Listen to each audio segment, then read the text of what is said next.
여러분 안녕하십니까? 우리 지역의 현안을 짚어보고 다양한 의견을 나눠보는 여기 이슈 강원 정호성입니다. 여러분은 다문화란 말을 들었을 때 무엇이 가장 먼저 떠오르시는지요? 이 다문화란 용어 말 그대로 한 국가 내에서 다양한 문화들이 공존하는 형태를 말합니다. 하지만 우리 사회에서 다문화는 다문화 가정을 지칭하는 용어로 국한돼 있죠. 대한민국은 이미 글로벌화되면서 다양한 국적의 이웃들이 늘고 있지만 다문화에 대한 인식은 여전히 차별적이고 편향적인 경우가 많은 것 같습니다.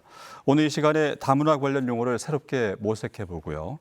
다문화에 대한 성숙하고 올바른 인식이 확산될 수 있도록 다양한 의견 나눠보도록 하겠습니다. 오늘 의견 함께해 주실 두 분 소개해 드리겠습니다. 먼저 강원대학교 사회복지학과 김재선 교수 나와 주셨습니다. 안녕하십니까? 네, 안녕하세요. 김재선입니다. 그리고 우리는 언제나 타지에 있다의 저자 고혜나 작가 자리 함께 해 주셨습니다. 안녕하십니까? 안녕하세요. 고혜나입니다. 자, 교수님 먼저 다문화란 용어의 개념에 대해서 좀 들여다봐야 될 것 같아요. 어떤지요? 사실은 우리가 인지하고 있지는 모르지만 네. 그 모든 사람은 문화가 있습니다. 예, 뭐 개인 그리고 집단, 가정 뭐 있는데요. 쉽게 생각하면 우리가 그 결혼할 때 한 가정과 한 가정이 만난다고 하잖아요. 예. 문화가 문화를 만나는 거거든요. 그렇죠. 근데 이럴 때는 다문화라고 사실 얘기 안 합니다. 근데 여기서 다문화라는 건 한 국가의 문화를 갖고 있는 사람이 다른 국가의 문화의 사람을 만났을 때 예. 가정을 이뤘을 때 우리가 보통 다문화라고 명칭을 씁니다. 네. 그런데 이 용어는 사실은 어떻게 보면 좀 약간 이제 학술적으로는 잘못되어 있다고 평가되고 있습니다. 네. 왜냐하면 약간 인식의 차별성을 좀 만든다고 그래서요. 학술적으로는 문화적 다양성이라는 표현을 쓰고 있습니다. 네. 네. 교수님 말씀 들어보니까 우리 사회에서 다문화라는 용어가 좀 차별적이다 이런 네. 인식을 네. 갖게 만드네요. 네. 우리에게 다문화라고 하면 뭐 다문화 가정을 많이들 지칭하는데 네. 그러면 다문화의 의미와 인식은 우리 사회에서 어떻다고 보시는지? 그러니까 일단은 나의 문화, 우리의 문화가 중요하고 기준이 된다라고 생각하는 거거든요. 예. 근데 문화라는 건 일정하게 어떤 기준이라는 건 있을 수가 없습니다. 네. 근데 우리의 문화가 정통이고 좋은 거니까 다른 나라의 문화가 들어오면 이것을 일단은 배척하거나 아니면 여기에서는 좀 사용 안 했으면 좋겠다라고 하는 것이 이 다문화 용어에 사실 포함되어 있다 이렇게 보시면 될 것 같습니다. 그렇군요. 네. 우리 것이 전통적이고 좀 우월하다는 인식이 네, 아직도 맞습니다. 만연해 있다는 말씀이시군요. 네, 네, 네. 그리고 오늘 함께해 주신 고혜나 작가님, 우리는 언제나 타지에 있다라는 책을 집필하셨는데 이 책이 자전적 에세이라면서요? 네. 제가 좀 소개해드리면 국제 결혼으로 맺어진 수많은 여자와 남자들은 다 어디에서 가정을 꾸렸을까? 그리고 그들 사이에 태어난 아이들은 지금 어떤 어른이 됐을까? 그 질문을 시작으로 이 책을 썼다라고 밝히셨는데 어떤 책인지 직접 소개 좀 해주실까요? 네. 이 책은 이제 한국인 아빠와 필리핀 출신 엄마 사이에서 태어난 다문화 가정 자녀로서의 이야기를 담은 책입니다. 네. 24년 동안 살면서 겪어왔던 것들을 쭉 담은 이제 엑기스 같은 책이라고 볼 수 네. 있겠고요. 다문화 가정 자녀이면서도 이제 동시에 전라남도 시골에서 자란 농촌 청년, 또 저소득층, 또 가부장제 속 여성, 그리고 이주 배경 노동자의 노동을 지켜봐온 주변인으로서의 다양한 정체성을 가진 저라는 사람의 이야기를 담았습니다. 네.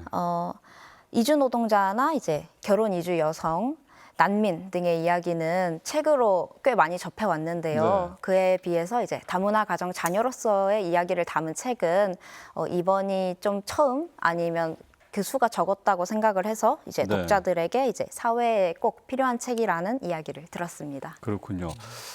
말씀대로 다문화 가정 자녀 얘기는 제가 책으로 만나본 적이 거의 없는 것 같은데 이번에 고혜나 작가님이 이 책을 또 얘기로 풀어내셨네요. 지난해 책 출간 이후에 최근까지 활발하게 활동하고 계신 걸로 알고 있는데 북토크나 뭐 작가의 만남 가지셨죠? 네. 거기에서 뭐 인상적인 독자 반응 어떤 게 있었을까요? 다문화 가정 자녀를 친척으로 두신 분의 이제 이야기가 기억이 납니다. 예. 그분의 친척 아이는 이제 중국인 엄마와 한국인 아빠 사이에서 태어난 아이였는데 친척분에게 이제 자신의 정체성이 이제 중국인인지 한국인인지 물어보셨다고 해요. 네. 네. 그런 것처럼 이제 다문화 가정 아이들은 보통 결혼 이주 여성 아래에서 태어나다 보니까 사춘기가 지나고 나면 이제 국적적인 정체성이 고민을 하기 시작합니다. 네.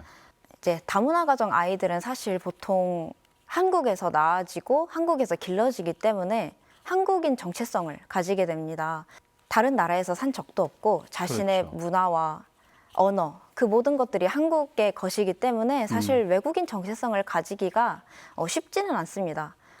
그렇지만 또 저는 필리핀 엄마를 둔 자녀로서 필리핀 정체성도 어느 정도는 가지고는 있습니다.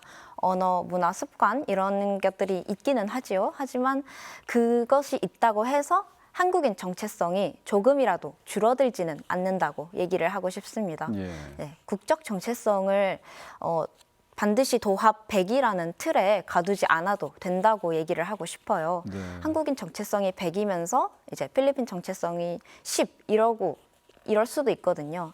네, 그래서 이제 이런 이야기를 북토크에서 하면은 꽤 많은 분들이 도움이 되었다고 얘기를 해주시고요. 네. 네, 이제 실제로 이제 친척분의 입장에서도 이제 아이한테 자신이 이제 중국인인지 한국인인지에 대해 설명을 할 수 있게 되었다고 해서 이제 고맙다는 말도 들었습니다. 작가님의 책으로 또 해답을 얻으셨네요, 그분은.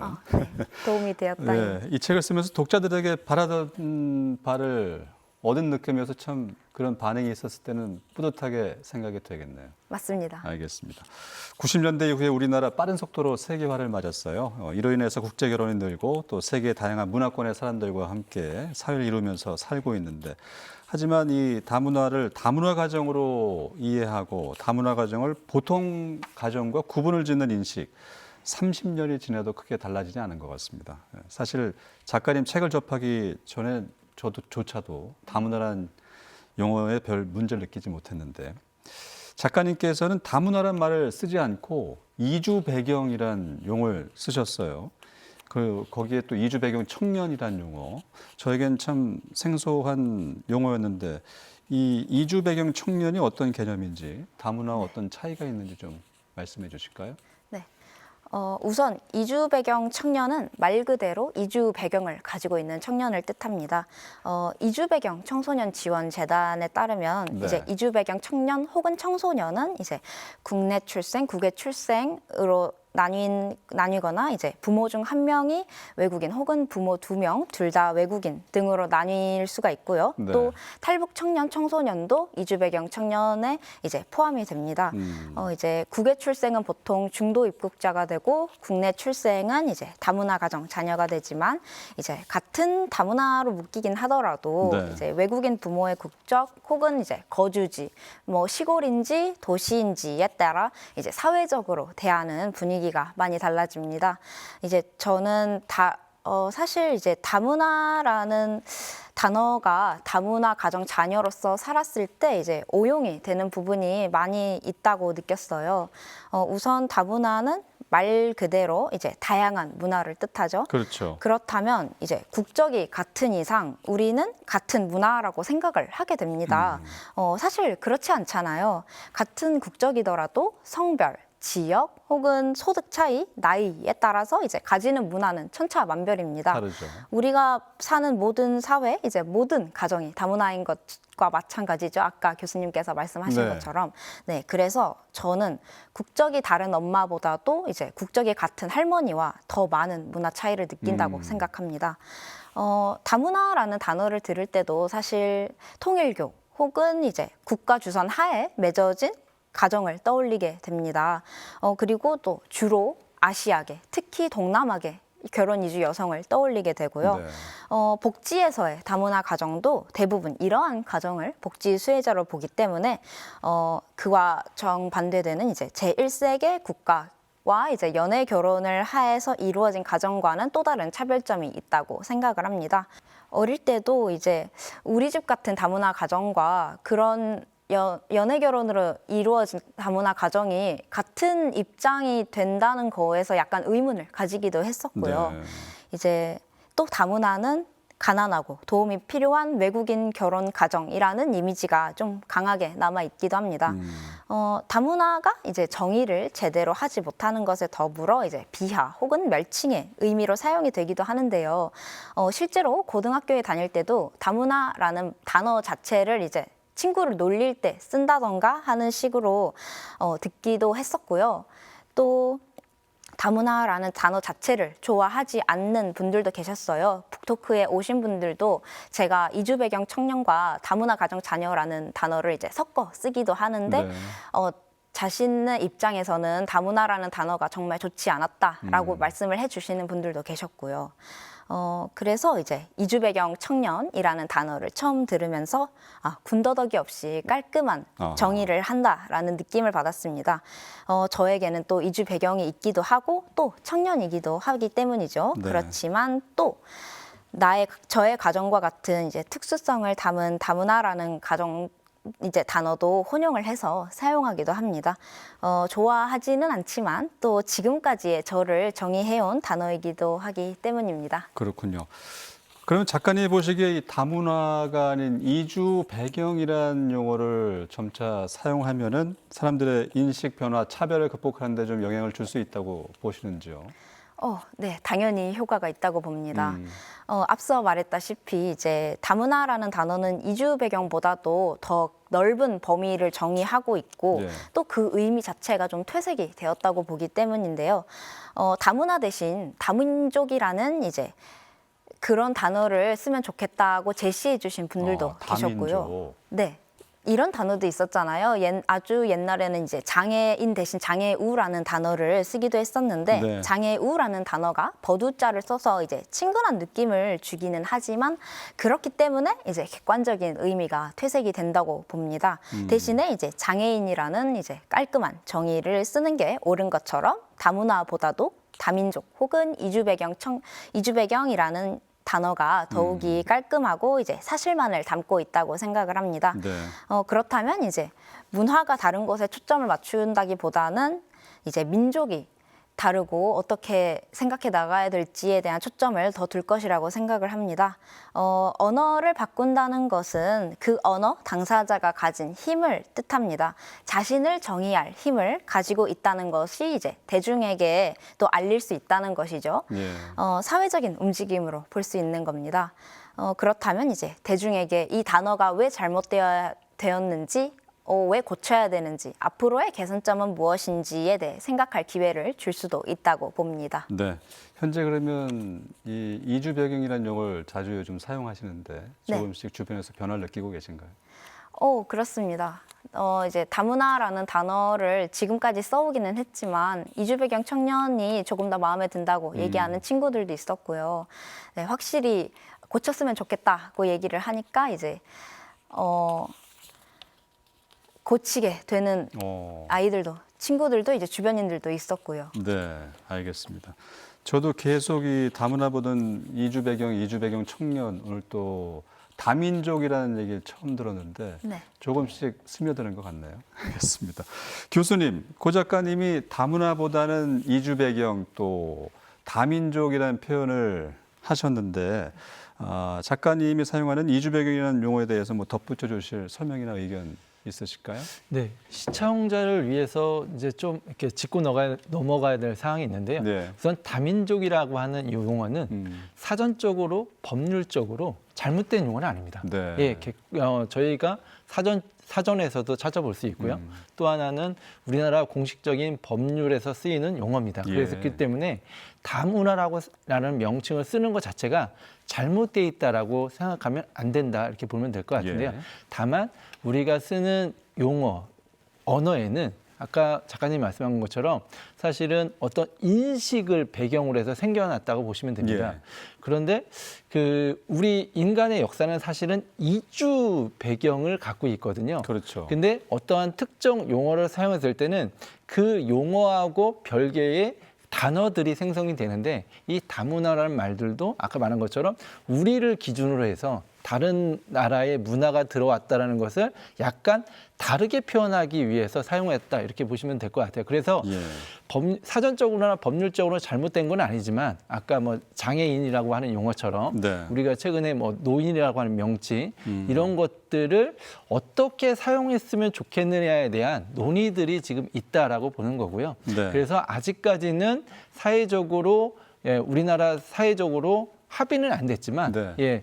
이제 세계 유엔이나 뭐 이런 데서는 가능한 한 이주 배경이라는 용어를 사용하는 것이 좀 좋다라고 하는 권고하는 차원입니다. 네. 그리고 사실은 영어적으로 보면 영어에서도 다문화라는 명칭이 있지만 예. 디아스포라라고 하는 그런 명칭을 사용하고 있습니다. 그렇기 때문에 우리나라에서도 이런 이주 배경이라고 하는 그런 용어들을 앞으로는 더 많이 사용해야 된다라고 하는 거 있고요. 또 네. 하나는 외국인들 표현도 사실은 우리를 기준으로 해서 내국인이냐 외국인이냐고 사실 분류를 하는 거거든요. 예. 그냥 같은 사실은 사람들이거든요. 그렇죠. 근데 뭐 약간 뭐 언어가 다르다고 해서 아니면 뭐 우리의 피부색이 다르다고 해서 그리고 뭐 이렇게 생김새가 다르다고 해서 저 사람은 외국인이야라고 하는 표현이죠. 근데 외국인에도 이제 두 가지의 우리가 인식이 갖고 있는 거죠. 그래서 그 명칭에는 사실은 굉장히 좋을 수도 있지만 나쁜 용어가 들어있다 이렇게 보시면 될 것 예. 같습니다. 말씀처럼 부정적인 낙인 효과를 준다고 해서 다양한 이주 배경을 가진 공동체라는 의미의 이주 배경 용어로 바꾸고 있는 건데 네. 교수님 개인적인 생각은 어떠십니까? 저도 사실은 아까 말씀드린 것처럼 인간의 역사는 이주입니다. 네. 그리고 이제 아까 그 아나운서님께서 말씀하신 것처럼 우리의 그 사회는 앞으로 더 글로벌화될 겁니다. 예. 그래서 이주가 사실은 그 국가 간에 더 많은 형태가 나타날 거고요.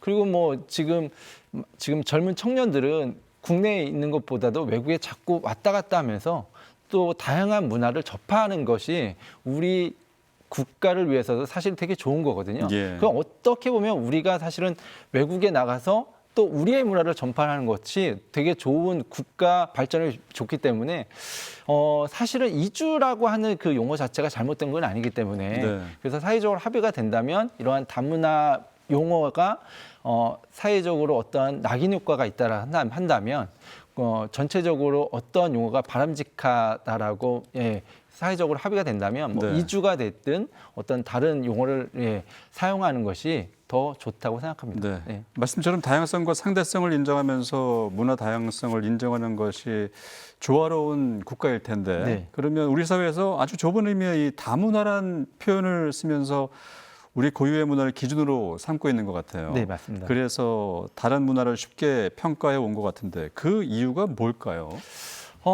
그러니까 저희가 사실 쉽게 생각하면 두 가지를 생각해 볼 수 있습니다. 첫째는 아까 그 가정을 얘기하면 예. 남성과 여성, 물론 이제 그 남편과 아내가 둘이 만나면 그 두 사람은 만나는 게 아니라 가정과 가정의 문화가 만나는 거죠. 네. 그런데 사실 그 문화가 쉽게 그게 혼합되거나 융화되지 않아요. 그래서 고부간의 갈등이 사실은 뭐 몇십 년 동안 나타나는 거죠. 그게 그렇죠. 사실은 문화 갈등이거든요. 음. 예. 그리고 저희도 그 우리 국민들이 외국에 이주해서 그 제2교포 뭐 제1교포처럼 예. 사는데 우리가 이제 아까 작가님이 말씀하신 것처럼 똑같은 사례를 들면 우리나라 사람이 미국에 산다고 했을 때 한국어를 안 사용하고 영어만 사용해서 한국어를 잃어버리면 네.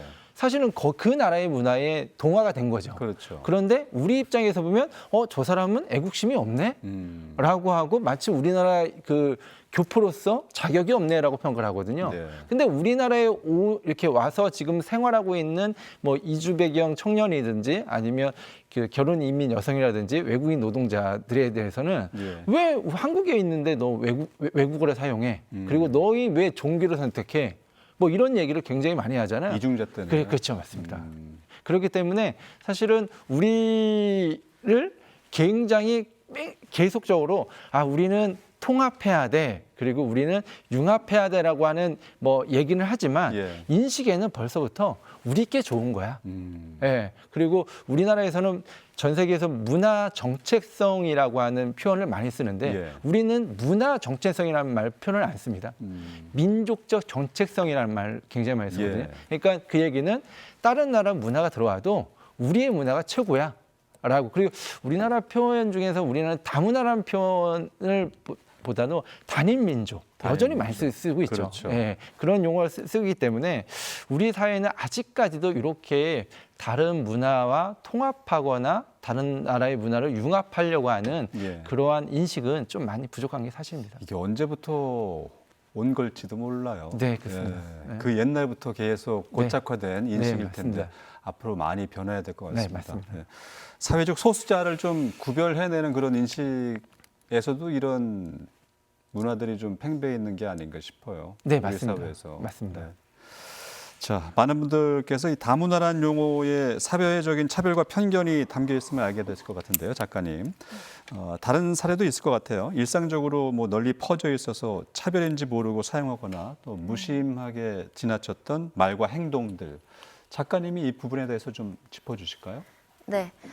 다문화로 살다 보면 사실 되게 다양한 말을 듣는데요. 예. 그 중에서도 이제 우선 묻지도 않고 그럼 영어를 잘하겠네? 라고 아. 생각을 하거나 바로 그대로 말씀을 해주시는 분들이 있어요.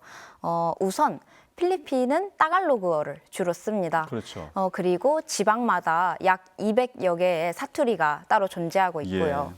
그렇지만 외국인을 만날 때는 그들도 학교에서 배운 영어를 쓰기 때문에 아마 필리핀 사람을 만났다면 외국인이기에 이제 영어로 소통을 했을 테니까 네. 아무래도 영어를 할 것이라는 그 막연한 추측을 했을 거예요. 그렇기 때문에 이제 필리핀 사람들은 영어를 잘한다라는 또 추측도 더 더해지게 되고요. 그렇기에 이제 필리핀 사람인 엄마가 가정 내에 있다면 그 아이들도 영어를 잘할 거라고 이제 또 다른 추측을 하게 됩니다. 예. 사실 영어를 배울 수 있는 조건이 쉽지가 않잖아요. 집에서 아무리 공부를 한다고 하더라도. 그래서 썩 기분이 좋진 않은데 일단은 이제 엄마는 집에서 가사노동도 하시고 농사도 하시고 이제 시어머니도 모시고 계시고요. 네. 그리고 이제 딸도 키우고 있잖아요. 그런 상황에서 이제 언어 교육을 추가하기가 어려운 거죠. 그리고 이제 따갈로그라면 몰라도 영어를 또 굳이 영어를 가르칠 필요도 없고요. 네. 모국어는 따갈로그이기 때문에 오히려 배운다면 따갈로그가 맞는 거죠. 그리고 또 엄마 자체가 교육자가 아니기 때문에 언어를 가르치고 싶다고 하더라도 아마 교육을 하기 힘들 겁니다. 지금 저의 입장에서도 갑자기 어린아이에게 한국어를 가르치라고 하면 정말 어려울 것 같거든요. 그러한 상황을 이제 배제를 하고 또 추측을 하는 거기 때문에 기분이 좋지는 않고요. 또 네. 이제 엄마는 언어 교육을 하고 싶었지만 만약에 교육을 하다가 한국어를 하게 되지 못한다거나 아니면은 한국어나 따갈로그 둘 다 하게 되지 못하면 어쩌지 하는 고민도 하셨다고 합니다. 그러셨겠네요. 맞아요. 네. 영어를 잘한다고 한다는 거는 좋은 말인데 이거를 굳이 차별적인 질문으로 뽑냐고 생각을 하실 네. 수도 있어요.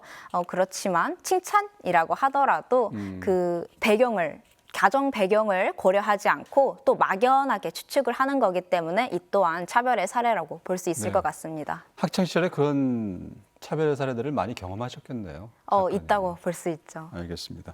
말씀처럼 상대방 배경을 모르고 섣불리 판단하고 말하는 게 좀 불편할 수 있겠죠.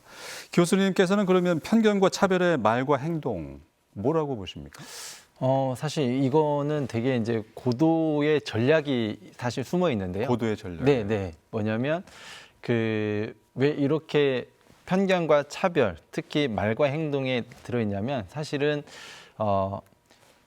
내가 가지고 있는 약간의 권력, 권력을 사실은 놓기 싫은 거거든요. 기득권. 그렇죠. 일종의. 네. 예. 그래서 우리가 사실은 똑같이 대우하고 모든 것을 공유하면 사실 구분이 없어집니다. 예. 뭐 가장 우리 인간을 남성과 여성이라고 한다면 남성과 여성이라고 하는 특징을 자꾸만 얘기하는 거는 남성이 갖고 있는 기득권이 있고 또 여성이 갖고 있는 뭔가 기득권이 있을 때 네. 이것들을 유지하려고 그것을 계속적으로 부각시키는 거거든요. 마찬가지로 이주병이든 어떠한 다른 나라 사람이 다른 나라에서 결혼하고 노동하거나 난민으로 산다는 것을 자체는 네. 그걸 인정한다는 건 내 것을 그냥 다 내놓겠다라는 거하고 똑같습니다. 아. 네, 네. 그렇기 때문에 일정 정도 계속적으로 어떤 차별 그리고 편견 그리고 그거를 말과 행동 특히 정책, 제도, 법률에 그거를 아주 교묘하게 네. 사실 숨겨놓은 거거든요. 그렇군요. 그것이 가정뿐만 아니라 사실 우리가 가장 일상적으로 나타나는 게 이제 노동시장인데 노동시장에서도 그런 것들을 아주 정교하게 세팅을 벌써 해놓고 있는 겁니다. 그래서 그렇군요. 들어왔을 때는 뭐 우리가 모르면서 살고 있지만 장기적 지나다 보면 내가 어떠한 차별과 편견을 받고 있구나라는 것이 이제 계속적으로 나타나게 되는 거죠. 그래서 맨 처음에는 뭐 결혼 이주 여성이든 아니면 외국인 노동자든 난민이든 세터민이든 이렇게 들어왔을 때 맨 처음에는 모르는데 이것이 일정한 시간이 지나면 그런 것들이 쌓이면서 이게 사회적 문제로 사실 나타나고 있습니다. 네. 네. 개개인의 인식에 쌓여서 그런 게 아니라 듣고 보니까 국가의 정책적인 네, 맞습니다. 판단이나 그 실행적인 부분에 대해서 이런 것들이 온 국민에게 퍼져 네. 있어서 네. 오늘날의 다문화에 대한 그런 부정적인 인식이 퍼져 있는 것이 아닌가 싶기도 하고요. 네, 맞습니다. 알겠습니다. 네. 자, 작가님께 책에 대해서 좀 여쭤보죠. 우리 사회에서 네. 이 다문화와 다문화 가정에 대한 인식이 어떤지 가장 잘 말해주고 있는 책, 바로 작가님의 책, 우리는 언제나 타지에 있다가 아닐까 싶은데, 작가님이 전하고 싶었던 부분을 좀 듣고 싶어요. 네. 시청자분들도 궁금해하실 텐데 한번 소개 좀 해주시겠어요? 네. 한번 읽어보도록 예. 하겠습니다. 지역 아동센터를 다니다 보니 이주 배경 아동들도 자주 접했다. 그 아이들을 보면 나의 어린 시절도 자연스레 생각났다. 나는 저 나이에 어땠지? 67명의 초등학생들과 그림을 그리고 가족에 대해 이야기하는 시간이었다. 한 아이가 누구도 물어보지 않았는데 자기 엄마는 베트남 사람이라고 먼저 말하는 것을 듣고 깜짝 놀랐다. 난 초등학생 때 처음 본 사람에게 우리 엄마가 외국인이라고 나서서 이야기한 적이 없었다. 다른 아이들의 눈치를 살피면서 걱정을 하는 나와 달리 아이는 아무렇지 않게 그림을 계속 그렸다. 나는 그 순간을 그냥 보낼 수 없었다. 그 아이에게 다가가 귓속말로 우리 엄마는 필리핀 사람이야 라고 말해줬다. 가족 이야기를 당당하게 밝힌 아이에게 나의 이야기로 보답하고 싶었다. 그런데 그 옆에 있던 다른 아이가 갑자기 화난 말투로 따지듯이 물었다. 선생님, 걔한테 지금 뭐라고 했어요? 짙은 쌍꺼풀과 긴 속눈썹, 큰 눈에 어두운 피부, 나와 많이 닮은 아이였다. 센터에 처음 왔을 때부터 나는 그 애가 나랑 같은 배경을 가지고 있다고 짐작했다. 내가 옆에 아이에게 하는 말 속에서 필리핀과 엄마라는 단어를 듣고 자기에 대해 귓속말을 했다고 오해한 것이다. 나도 비슷한 감정을 평생 느껴왔다. 누군가 나를 쳐다보는 눈길에 나를 향해 수근거리는 말에 언제나 예민하게 반응했다. 나는 반성했다. 그런 이야기는 귓속말로 하면 안 됐다. 그 아이에게 당당하게 알려줬다. 우리 엄마가 필리핀 사람이라고 했어. 아이는 놀랐는지 진짜냐고 한 번 더 물었다. 나는 힘차게 고개를 끄덕였다. 그 아이 덕분에 그날 나는 처음으로 공개적인 장소에서 동아리 사람들에게 내가 이주 배경 청년임을 스스로 밝히게 되었다. 어딘가 후련한 기분이었다.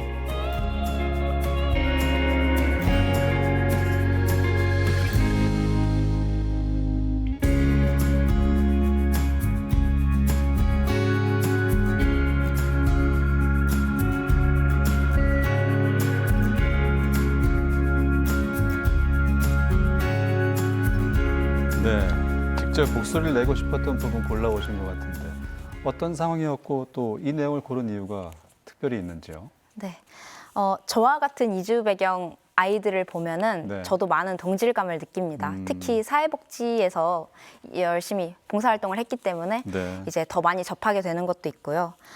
그리고 또 같은 배경을 가졌다고 하더라도 자신의 정체성에 대해서 느끼는 것과 말하는 것이 아이들마다 천차만별이기 때문에 네. 더 듣고 싶은 것도 있습니다.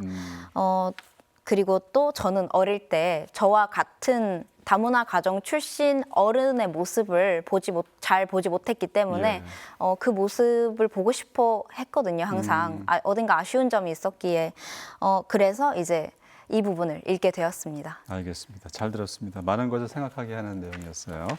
자, 이주 배경 자녀가 고스란히 겪어야 했던 경험들 생생하게 작가님이 전해주셨는데 교수님은 이 작가님의 낭독한 내용 어떻게 들으셨습니까?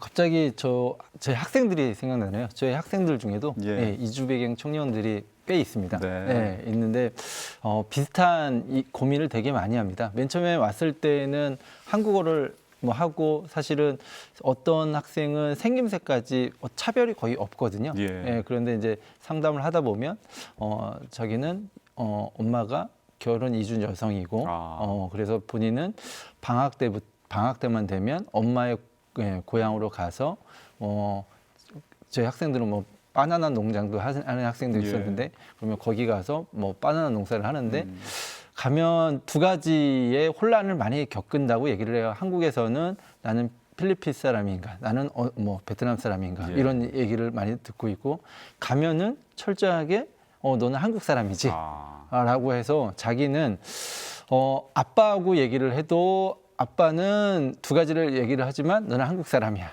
라고 얘기를 하고 엄마하고 하면 엄마는 뭐 필리핀이야 베트남이야 이런 식으로 또 얘기를 하면서 예. 나는 도대체 뭐지? 그래서 나는 뭐를 해야 되지? 정체성의 혼란이 네, 이런 얘기를 되게 많이 하고 있고요.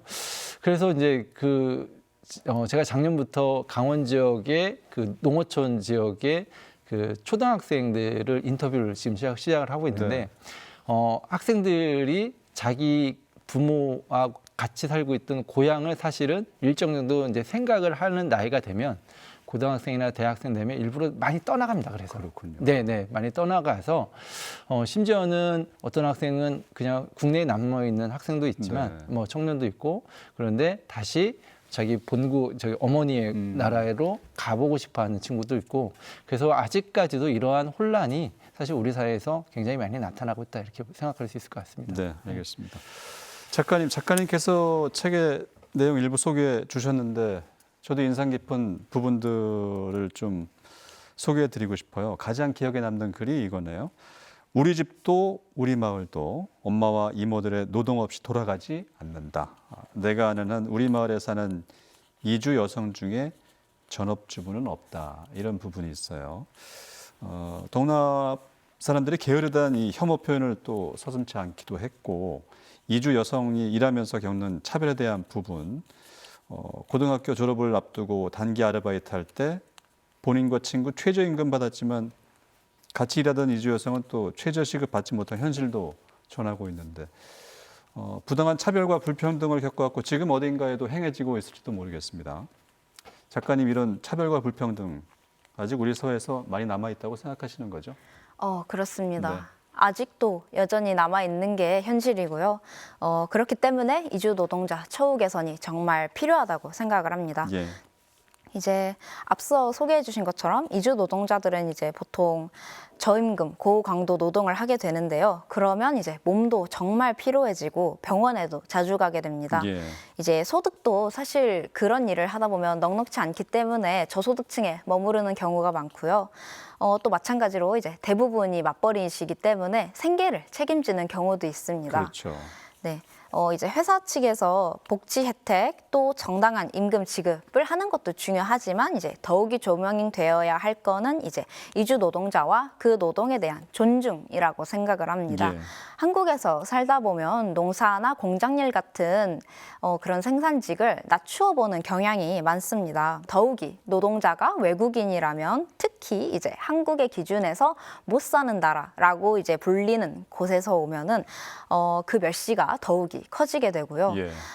그렇기 때문에 이러한 시선이 바뀌는 것이 아주 중요하다고 봅니다. 이미 지방은 이주민의 노동으로 굴러가기 때문에 그분들이 사라진다면 이제 지방은 말 그대로 올 스탑입니다. 예. 이주 노동자에 대해 따뜻한 응원을 보내주면 또 좋겠지만 또 그러지 않아도 시골에 그런 사람들이 있지 하고 이제 존재를 알아주고 그대로 존중을 해주는 것, 그런 자세만으로도 이제 우리의 사회가 이제 불평등한 관점을 고쳐 나갈 수 있을 거라고 생각을 합니다. 예.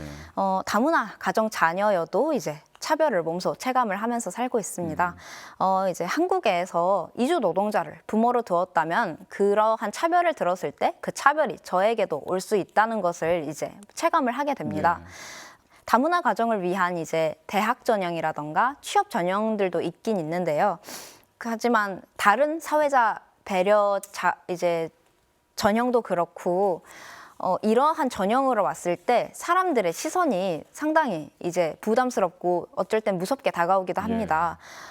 그러한 전형으로 들어왔으면 넌 노력을 덜 했다라고 이제 치부를 해버린다거나 아니면 가난하고 불쌍한데 이렇게 열심히 노력을 해서 왔구나 하고 동정도 할 수 있습니다. 이러한 시선은 정말 다문화 가정 자녀에게 도움이 되지 않고요. 마찬가지로 담백한 시선으로 바라봐 주시면 좋겠습니다. 네, 말씀대로 가장 중요한 건 피부색과 언어를 떠나서 사람에 대한 기본적인 존중이 좀 널리 퍼졌으면 좋겠다 이런 생각을 갖게 되는데, 교수님은 작가님의 이런 얘기 어떤 생각 가지셨습니까? 네, 저도 거기에 전적으로 동의를 하고요. 예, 사실 그런데 이것을 갖기가 굉장히 힘듭니다. 그렇죠. 예, 최근에 미국 사회에서 나타나고 있는 현상들, 전 세계적으로 요새 굉장히 그 뉴스가 많이 나오고 있는데요. 네. 그리고 미국 사회도 지금 굉장히 우리가 선진국이라고 하는 미국도 이것 때문에 지금 혼란을 겪고 있잖아요. 갈등을 겪고 네, 있고요. 네, 네. 그래서 이거는 사실은 한 국가가 지속되고 있는 한 사실은 쉽게 해결될 수 있는 문제가 아닙니다. 아까 예. 말씀드린 것처럼 고도의 전략, 그 기득권 아니면 내가 가진 이익들을 공유를 해야 되고 하는데, 그런 것들을 쉽게 사람의 그 욕심을 내려놓기가 그렇게 쉬운 상황은 아닙니다. 그렇기 네. 때문에 이거에 대해서는 계속적으로 사회적으로 토의하고 논의하고, 그리고 그런 것들을 우리가 어떻게 하면 사람 대 사람으로서 살아가는 그런 세상을 만들까에 대해서 함께 고민을 해야 되고요. 결국에는 우리가 사실은 국가적으로 보면 저희도 굉장히 선진국이 됐고 부강해졌지만 네. 사실은 국제 정세적으로 보면 여전히 우리나라도 약간 소수 국가거든요. 네. 네, 그러면 언제든지 우리가 다른 나라의 사람들을 어떤 차별을 하거나 어떤 편견을 갖게끔 한다고 한다면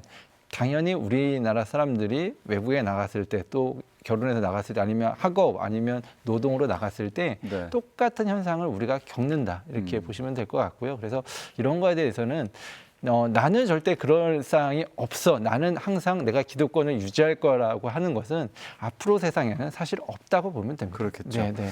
교수님께서 사회복지 연구자로서 문화 다양성 다루고 계시고 다문화 사회복지 인권에 대해서 연구하고 계시니까 고민하고 해결해야 될 문제들이 또 있을 것 같아요. 이걸 여쭤보지 않을 수가 없네요.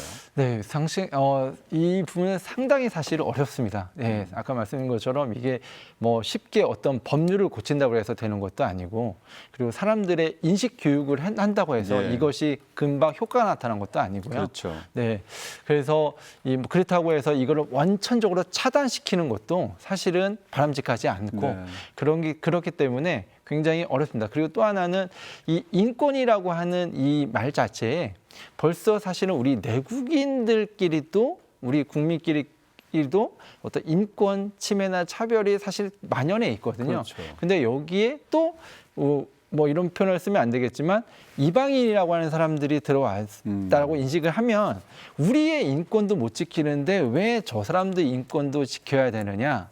라고 하는 것들을 굉장히 복잡한 그런 문제이고요. 근데 이제 아까 우리 고혜나 작가께서 말씀하신 것처럼 이주 배경 청년 문제는 더더욱 심각합니다. 예. 그러니까 당사자인 그 부모 세대들은 어떻게 하든지 간에 그걸 견뎌낼 수 있지만 2세, 3세들은 더 어려운 문제거든요. 그래서 사실 아까 제가 말씀드린 것처럼 이것을 쉽게 한 번에 연구하거나 법률, 정책, 제도로 어떻게 제한돼서 수립된다고 해서 해결될 문제는 아니고 네. 계속 차근차근 어떠한 부분부터 급한 부분, 급한 그러한 문제나 인권 침해나 차별이 생기는 부분부터 빨리빨리 국가 정책적으로 사람들의 인식이 좀 늦더라도 네.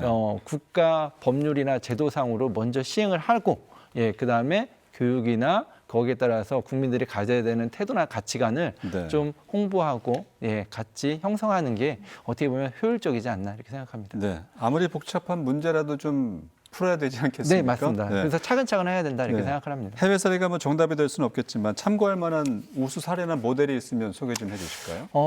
최근에는 이제 이러한 우리나라뿐만 아니라 전 세계적으로 이렇게 다문화인이 늘어나기 때문에 네. 어떠한 정책, 어떠한 법률이 좀 수립되어야 되느냐를 고민을 많이 하고 있는데요.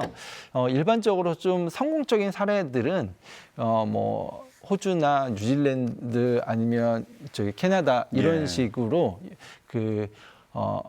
따로따로 사는 문화를 용납하지 않습니다. 그리고 일정한 문화들이 모여 사는 것을 유지하는 것보다는 그렇다고 뭐 미국처럼 어떤 문화를 우리의 문화만을 무조건 수용하라고 하는 거 아니라 서로 이제 슬래드 볼이라고 해서 혼합해서 살 수 있도록 해주는 게 좋습니다. 그래서 뭐 아까 말씀하신 것처럼 언어나 피부색이 좀 다르다고 해서 따로따로 사는 것보다는 네. 같은 지역 안에서 같은 생활 방식으로 같은 제도 안에서 살아가게끔 하는 게 가장 좋고요.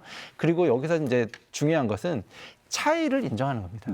네, 차이를 인정해서 언어를 사용만 못하는 만약에 이주 배경 인이 있다면 그 분에게는 언어를 할 수 있게끔 서비스를 제공해야 되는 거죠. 예. 그리고 만약에 우리의 제도나 문화가 정책이 맞지 않는다면 그 사람들을 위해서 따로 정책과 제도를 설계하고 만들어서 개별적으로 제공하는 것이 가장 좋습니다. 네. 네, 그리고 이주 배경을 갖고 있는 사람들은 좀 세대별로 고민을 좀 하는 것이 좋습니다. 예. 예를 들어서 1세대는 젊었을 때는 상관이 없지만 나이가 들면 우리가 이제 평균 연령이 높아지면 치매율이 높아지거든요. 그렇죠. 근데 이제 치매를 지금 현재는 우리나라 같은 경우는 내국인 분들만 거의 치매를 걸렸는데 이제는 1세대 이주 배경하신 분들이 어느 정도 이제 고연령이 되는 나이가 올 거면 그분들도 이제 당연히 치매 발병률이 높아집니다.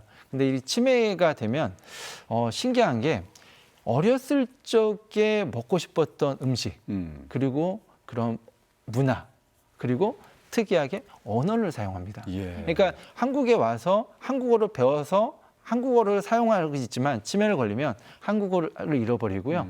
만약에 어떤 우리 작가님처럼 어떤 특정인 국가에서 어머니 오셨으면 그 나라 언어를 사용할 가능성이 있는 거죠. 네. 그러면 이분들에게는 요양 서비스나 아니면 사회복지 서비스나 간호 서비스를 제공할 때 뭐 간병인이나 요양보호사가 제공하는 것이 사실 맞지가 않습니다. 네. 그러면 그분들을 위해서 지금은 지역사 아까 작가님 말씀하신 지역사회의 우리 노동의 역할을 사실은 굉장히 이주 배경을 갖고 있는 분들이 담당해 주시면 이분들이 나이가 먹었을 때는 이분들에게 서비스를 제공하는 인력을 그 나라의 분들로 이제는 또 데려와야 되는 상황이 발생합니다. 네. 예. 그래서 지금 많은 국가에서는 우리나라의 젊은 사회복지사들을 사실은 도입을 하고 있습니다. 거꾸로.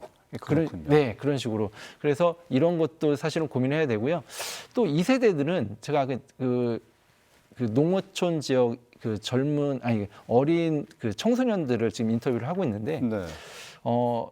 그러한 예체능의 특기가 있는 이주 배경 2세들이 있어요. 근데 이 어린 아이들이 이제 성공을 하거나 하려면 사실은 어렸을 때부터 우리나라 어린 아이들이 과외를 많이 받듯이 예. 사실은 그러한 학원이나 이런 사교육을 받아야 되는데 농어촌 지역에는 사교육을 받을 데가 없습니다. 그리고 비용도 많이 들어가도. 그렇죠. 그러다 보니까 아까 말한 것처럼 중학교, 고등학교에 가출, 학교 밖 청소년으로 이탈해서 이제 자기가 학업보다는 그거에 올인하려고 공부를 안 하는 현상도 사실 많이 나타납니다. 그래서 이런 부분이 사실은 우리 1세대, 2세대 지금 현재 이렇게 현상들이 국가 전체적으로 나타나고 있는 현상입니다. 알겠습니다. 작가님, 교수님께서 이 1세대 이주민의 고령화 문제 등등에서 여러 가지 문제를 짚어주셨는데 문화 다양성 또 사회복지의 필요성에 대해서 작가님 생각은 어떠세요? 네. 문화 다양성을 반영한 복지는 더욱이 필요하다고 느꼈습니다. 사실 복지를 제공하고 싶으나 이제 언어가 통하지 않아서 복지를 제공하지 못하는 경우도 있습니다. 이를 위한 통역부터 시작을 해서 이제 예. 나아가야 문화 다양성을 담은 사회복지가 시작이 될 듯합니다. 울산에서 아프가니스탄 난민을 이제 받았을 때 울산시에서 언어 교육 및 통역으로 20억을 투자한 적이 있는데요. 네. 그거를 듣고 이제 누군가는 아깝다고 생각을 할 수도 있지만 사실 저의 입장에서는 오히려 더 써도 된다라고 생각을 했습니다. 예. 언어가 이제 통해야 사회의 일원이 되고 소통이 되기 때문에 따라서 복지도 받을 수 있게 되는 거기 때문입니다. 이제 외국인에게 한국어를 교육을 하는 것도 중요하지만 한국인에게 외국 문화를 알리는 것 또한 중요합니다. 이제 학교 혹은 이제 사회에서도 더욱이 다양한 문화 교육을 해야 합니다. 이제 한국도 다문화 다민족 사회를 이미 이제 받아들이고 이제 되고 있기 때문에 그렇죠. 그에 맞게 이제 복지 또한 다민족을 수용하는 형태로 가야 합니다. 사회복지사를 지망하는 입장에서 정말 많이 배우고 싶은 네. 부분입니다. 알겠습니다. 자, 통계청에 따르면은 2023년 기준으로 해서 국내에 거주하고 있는 외국인 주민 수가 모두 245만 9,542명으로 집계가 됐습니다. 관련 통계가 처음 발표된 2006년 이후에 가장 많은 숫자라고 하는데요. 강원도의 경우에 외국인 주민 수 증가율이 전년보다 14.3%로 나타났고요. 외국인 주민 수는 앞으로 계속 증가할 추세인 만큼 서로 융합하고 공존하고자 하는 인식의 전환이 반드시 이루어져야 될 시점이 아닐까 싶습니다. 오늘 두 분 다양한 의견 나눠주셨는데 끝으로 소감이나 또 시청자분들께 전하고 싶은 말 한 말씀씩 듣도록 하겠습니다. 먼저 교수님 말씀해 주실까요? 네, 사실은 이 문화를 공유하고 받아들이는 것은 사실은 내 거를 내놓거나 내 거가 뺏긴다라고 생각하면 안 되고요. 예. 사실은 어떤 갈등을 없앤다라고 생각하면 좋을 것 같습니다. 아까 계속적으로 제가 예를 드는 게 이제 한 그 가정과 가정이 만나면 사실은 잘 살면 굉장히 좋은 거잖아요. 그렇죠. 근데 갈등을 느끼면 사실 부부 생활도 안 되고 아이들도 자라지 못하고 사실은 굉장히 힘든 상황이 발생하거든요. 그렇기 때문에 문화를 서로 존중해주고 받아들이면 되는데요. 사실 강원 지역은 그런 면에서 약간 타 지역보다도 좀 되게 보수적이거나 아니면 좀 못하는 것 같습니다. 그 단적인 예가 지금 17개 시도 중에서 지금 저희가 지방 소멸이 되고 있고 그리고 저출산이 굉장히 문제가 되고 있잖아요. 예. 근데 다문화 가정은 사실은 늘고 있는데요. 그렇죠. 다문화 가정에서 출산율은 강원은 떨어지고 있습니다. 다른 데는 올라가고 있는데. 그러니까 그 얘기는 우리가 결혼을 하더라도 아이를 출산하지 않는다라고 보면 되고요. 그 요인은 벌써 아이를 낳았을 때 이세들이 겪을 그러한 차별과 편견을 염두에 둬서 지금 결혼하는 젊은 부부들이 아이를 안 낳는 그런 현상이 나타나는 그렇군요. 거죠. 네네. 그래서 이런 것들을 뭐 전국적으로 못하더라도 우리 강원 지역에서는 좀 먼저 그런 부분을 해소하고 네. 같이 살려고 하는 그런 자세를 보였으면 좋겠습니다. 알겠습니다. 고연아 작가님도 끝으로 한 말씀 해주실까요? 네. 저는 다문화 가정 자녀로서 살면서 지금까지 제 삶이 사회적으로 어떠한 의미가 있는지 사실 잘 몰랐습니다. 예. 그런데 이제 책을 내고 이제 북토크를 하면서 제 이야기를 듣고 싶어하는 사람들이 있다는 걸 알게 되었고 그렇기 때문에 이제 소통을 통해서 저의 이야기를 이제 듣고 싶어한다는 점을 알게 되고 제 이야기의 중요성 그리고 특이성을 알게 되었습니다. 더욱이나 이렇게 녹화 방송을 하는 건 더 처음이라서요. 네. 더 많은 사람들에게 닿을 수 있다면 참 좋겠습니다. 네. 네, 제 정체성과 이제 삶을 사랑하는 계기가 되기도 하고요. 네. 네, 그래서 제 이야기를 들어주셔서 감사하다고 이야기를 하고 싶습니다. 오늘 많은 분들이 작가님의 얘기를 들으면서 공감하고 이해하셨을 것 같아요. 네, 지금까지 강원대학교 사회복지학과 김재선 교수, 우리는 언제나 타지에 있다의 저자 고연아 작가와 함께했습니다. 두 분 오늘 좋은 말씀 감사합니다. 네, 감사합니다. 감사합니다. 네. 모두가 그런 건 아니겠지만은 그동안 우리는 다문화를 우리와 그들로 나누고 무언가 선을 긋는 시선으로 바라보고 있었습니다. 개개인이 나고 자란 환경이 다르듯이 다문화는 특별한 것이 아닌 우리의 일상이자 이웃일 뿐입니다. 다름을 인정하고 다양성을 존중하는 자세로 마음의 국경을 지워야 하지 않을까 싶습니다. 우리 모두 지금부터 시작해 보시죠. 여기 이슈 강원, 오늘 순서는 여기서 인사드리겠습니다. 다음 주에 또 다른 주제로 찾아오죠. 함께해 주신 여러분 고맙습니다.